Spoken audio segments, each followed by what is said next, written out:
Hello साथियों, भारतीय नागरिक सुरक्षा संहिता 2023 की धारा 183 जो कि सीआरपीसी की धारा 164 ए के समरूप है, बलात्कार से पीड़ित व्यक्ति की चिकित्सा परीक्षा। साथियों, ये धारा स्पष्ट करती है कि जिसके साथ भी इस प्रकार की घटना घटित हुई है उसका मेडिकल परीक्षण कराया जाएगा रजिस्ट्रीकृत अस्पताल से और रजिस्ट्रीकृत चिकित्सा व्यवसायी से, जो वहां अपॉइंटेड है डॉक्टर, उनसे करवाया जाएगा। साथियों, दो कंडीशन हम आपको स्पष्ट करेंगे। देखिए, जब पीड़िता जीवित है, अगर पीड़िता जीवित है तब वो सारी घटना स्वयं बता सकती है कि किस प्रकार की घटना उसके साथ घटित हुई है। अगर मान के चलिए हमें किसी महिला या लड़की की डेड बॉडी मिलती है, उस स्थिति में वहां पर बताने वाला कोई नहीं है, जो भी बताएगा उसकी बॉडी ही बताएगी। तो उसके जो एविडेंस क्रिएट होंगे वो बॉडी से ही लिए जाएंगे और पीएम रिपोर्ट के दौरान और एफएसएल भेज करके प्राप्त किए जाएंगे।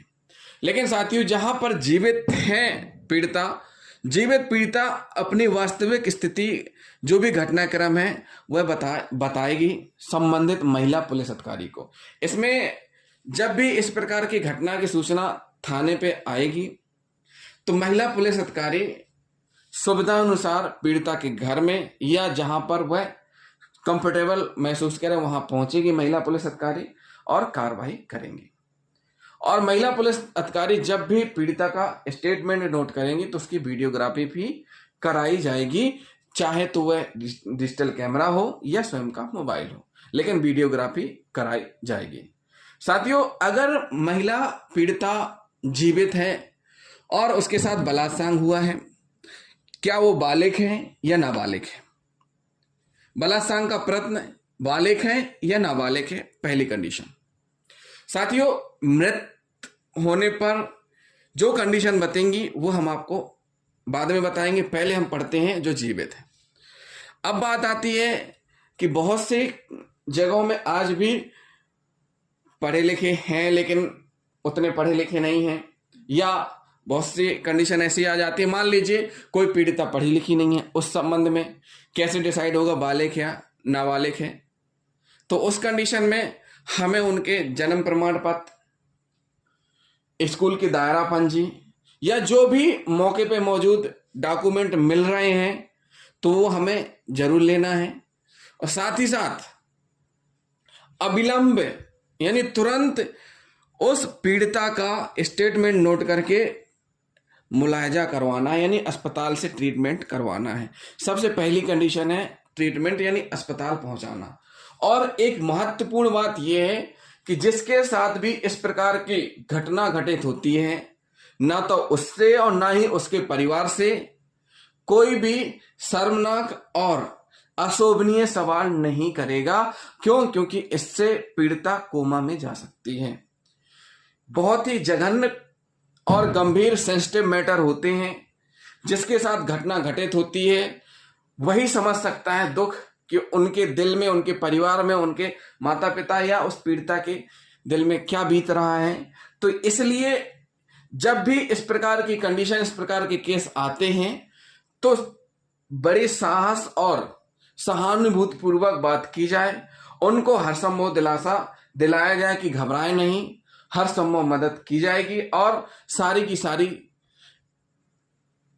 कंडीशन या सारा का सारा महकमा उसके साथ है और उसको न्याय मिलेगा। जहां पर पीड़िता को यह विश्वास हो जाएगा कि पुलिस उसके साथ में है, उसको न्याय मिलेगा, तो उस स्थिति में पूरी घटना पीड़िता बताएगी। जिन शब्दों में पीड़िता के द्वारा अपना दर्द बयां किया जाता है, उन्हीं शब्दों में महिला पुलिस अधिकारी को दर्ज करना है और वीडियोग्राफी तैयार करनी है। तो साथियों, सबसे पहले हम पढ़ेंगे भारतीय नागरिक सुरक्षा संहिता की धारा 183 का सब क्लॉज 1, जो ये कहता है कि जब भी किसी पीड़िता के साथ बलात्कार हो या बलात्कार का प्रयत्न हो तो उसको अस्पताल भेजा जाएगा और अस्पताल भेज करके उसका स्वास्थ्य परीक्षण यानी पीड़िता का परीक्षण कराया जाएगा। और पीड़िता के परीक्षण से पहले अगर बालिग है तो उसकी सहमति और नाबालिग है तो माता पिता संरक्षक की सहमति।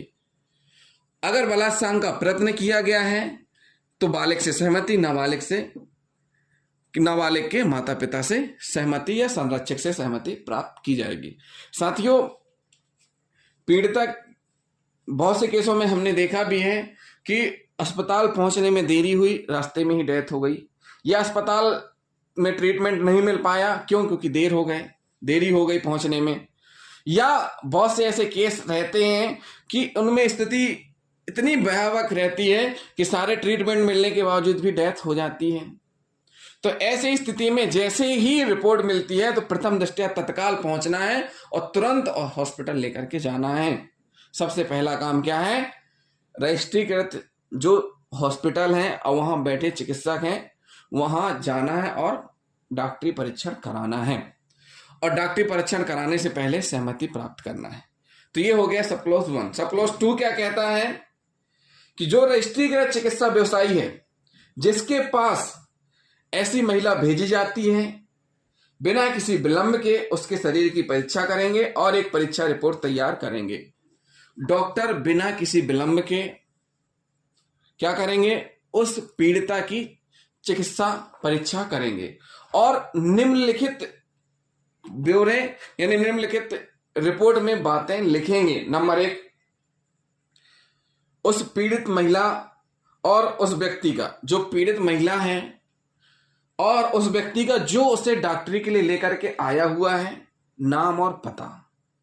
मतलब पीड़ित व्यक्ति का, पीड़ित महिला का नाम, कि नाम ये है, फादर का नाम ये है, नाम ये है, हस्बैंड का नाम ये है, उम्र ये है, रहने वाले यहाँ की है।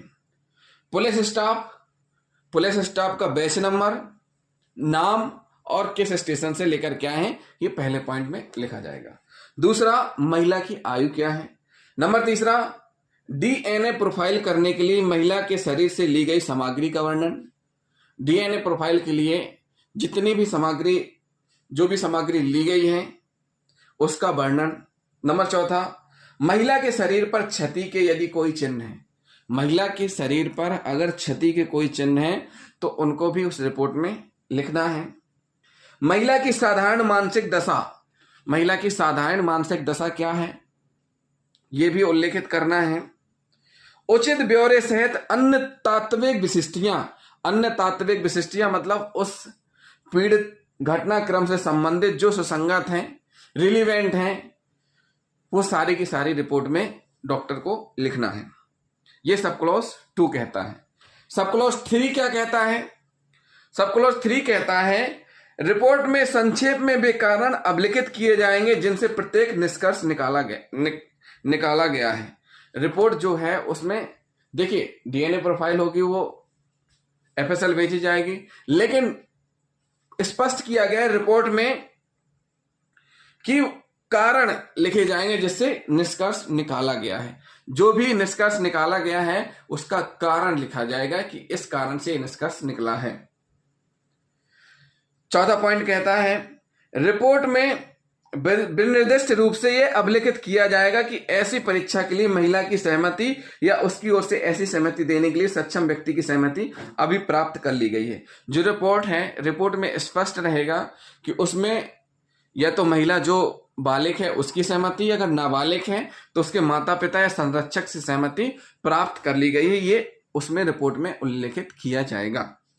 नंबर 5वां क्या कहता है, सब क्लॉज 5 कहता है रिपोर्ट जैसे ही पीड़ित बलात्कार से पीड़िता की चिकित्सा परीक्षा स्टार्ट करेंगे, प्रारंभ करेंगे और जब क्लोज करेंगे तो ये दोनों ही ड्यूरेशन अंकित करना है, स्टार्टिंग टाइम और क्लोजिंग टाइम अंकित करना है उसी रिपोर्ट में डॉक्टर को।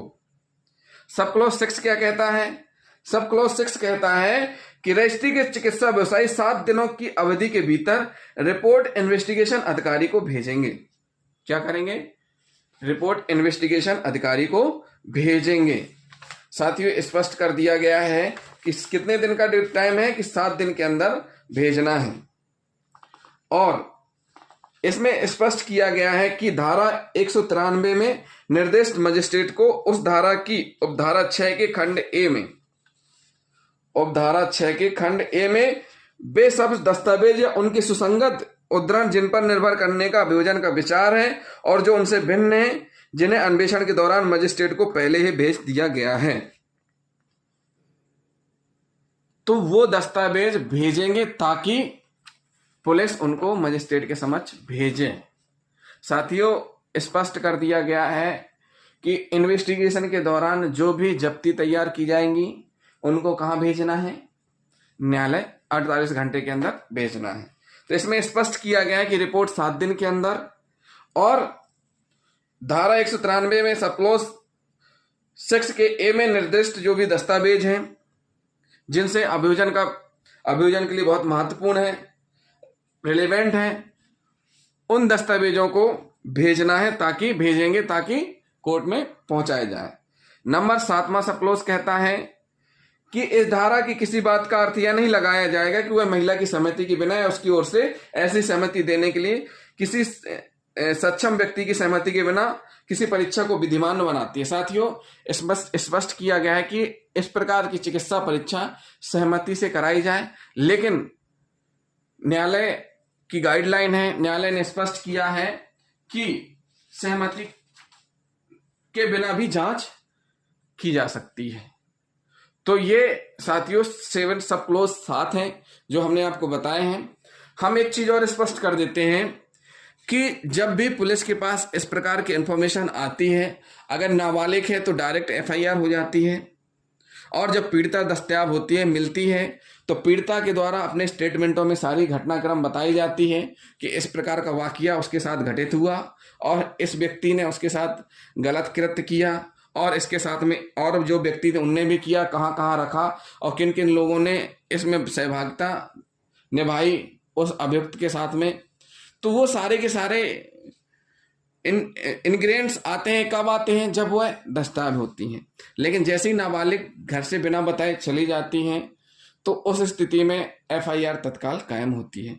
लेकिन अगर बालिका या शादीशुदा महिलाएं घर से बिना बताए कहीं चली जाती हैं, नहीं मिल रही हैं, तो गुमइंसान कायम होता है। जब गुमइंसान के बाद जांच के दौरान ही पीड़ित महिला दस्तयाब होती हैं, मिलती हैं, तो उनके स्टेटमेंट लिए जाते हैं। स्टेटमेंट के दौरान उनके द्वारा बताया जाता है घटनाक्रम, उसके बाद फिर आगे की कार्रवाई की जाती है। एफआईआर है तो एफआईआर, अगर घटना घटित नहीं हुई है तो गुमइंसान फाइल हो जाएगी। तो साथियों, हमारा कहने का मतलब ये है कि अगर गुमइंसान भी कायम हुआ है तो उसको भी सेंसिटिव लेना है। क्यों? क्योंकि उसके साथ भी घटना घटित हो सकती है। तो इसलिए गुमइंसान कायम होने पर तत्काल पुलिस का काम है कि इस प्रकार से इन्वेस्टिगेशन करें, चारों तरफ सूचनाएं पहुंचाएं और जितनी जल्दी हो सके अविलंब संबंधित गुमशुदा को दस्तयाब करें, ताकि उसके साथ कोई अप्रिय घटना घटित ना हो। तो ये अवश्य रूप से किया जाना चाहिए। साथियों, अब हम आपको बताएंगे, अभी हमने एक पोर्शन बताया जब पीड़िता जीवित है। साथियों, दूसरा पोर्शन हम आपको बताएंगे जब पीड़िता यानी हमें डेड बॉडी मिली हुई है। एक बात और हम आपको बता देते हैं कि जो भी इस महिला या पीड़िता के साथ हॉस्पिटल जाएंगे चिकित्सा परीक्षण कराने के लिए, तो जितनी भी चीजें प्रिजर्वेशन की हैं वो प्रिजर्वेशन करवाई जाएंगी। क्या क्या प्रिजर्वेशन करवाया जाएगा ये भी बहुत महत्वपूर्ण हो जाता है।